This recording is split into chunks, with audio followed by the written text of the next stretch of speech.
नहीं नहीं, बिल्कुल ठीक है। आपकी बात से मैं सहमत हूँ कि इसमें कोई संदेह नहीं कि देश की जो औसत आयु है हमारे नागरिकों की, वो बढ़ी है। और आपका प्रश्न बड़ा सटीक है कि उसके बावजूद भी ऐसी घटनाएं क्यों हो रही हैं कि एक हृष्ट-पुष्ट दिखने वाला व्यक्ति भी कम उम्र में हमारे हाथ से छिन जाता है। इसकी वजह क्या हो सकती है?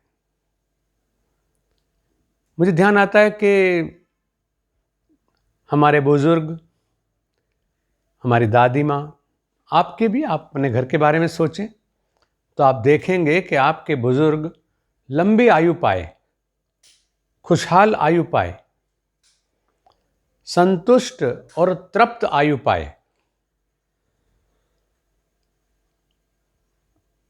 लेकिन उनकी उम्र भी लंबी, 100 साल, 108 साल, 107 साल, और सामान्यतया 80-90 साल तो जी ही जाते हैं।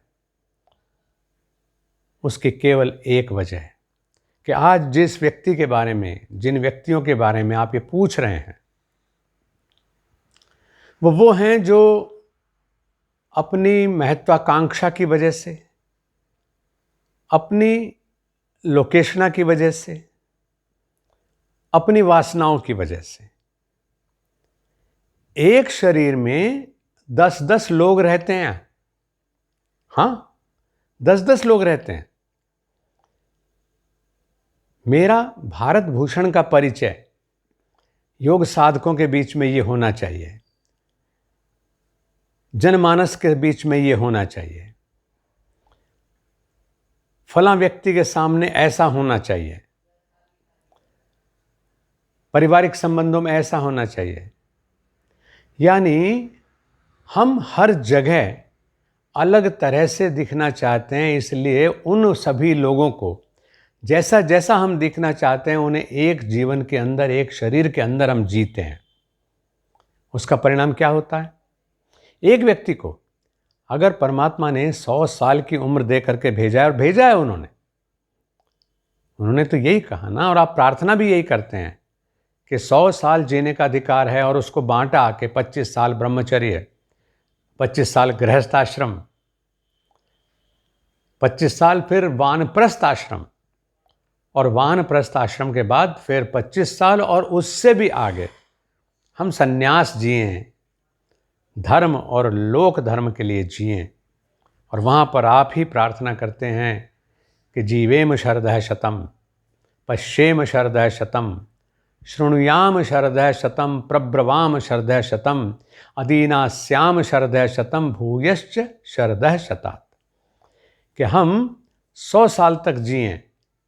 तो 100 साल की जो आयु मनुष्य की है, तो उसमें अगर 3 आदमी, 4 आदमी, 5 आदमी जी रहे हैं, तो फिर उतनी ही तनाव, उतना ही ऊर्जा का क्षय, उतना ही कुंठाएं, उतना ही डिकेइंग प्रोसेस, इन सब को मिला लें तो कितना हिस्से आएगा एक आदमी के।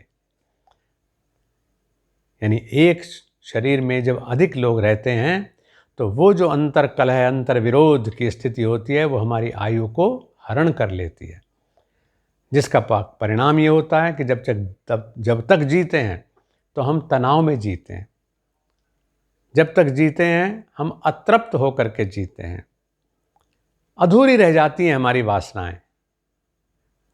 इसके विपरीत जो आध्यात्मिक जीवन है, जो योगमय जीवन है, वो आपको प्रेरित करता है सरल, सपाट, सहज,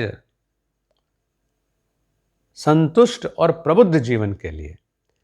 तो जब आप अंदर बाहर एक जैसे होंगे, जब आपके भीतर कोई अंतर्द्वंद की स्थिति नहीं होगी, तो स्वाभाविक है कि आपकी आयु भी बढ़ेगी, आपकी कांति भी बढ़ेगी, आपकी शांति भी बढ़ेगी, और आपकी भ्रांतियां निर्मूल हो जाएंगी। और जो आयु हमें परमात्मा ने दी है, उसको परमात्मा के अनुकूल निर्मल जीवन जीते हुए, निर्मल विचार रखते हुए, निर्मल भाव रखते हुए और सहज रहते हुए निश्चित रूप से हम उसी तरह से जैसे हमारे बड़े पूर्वज 100-100 साल जिए, निश्चिंत जिए, आनंद में जिए और अंतिम क्षणों तक उन्होंने हंसी के चुटकुले छोड़े हैं। उन्होंने आनंद पाया है और आनंद बांटा है। जिसके पास जो होगा वही तो बांटेगा।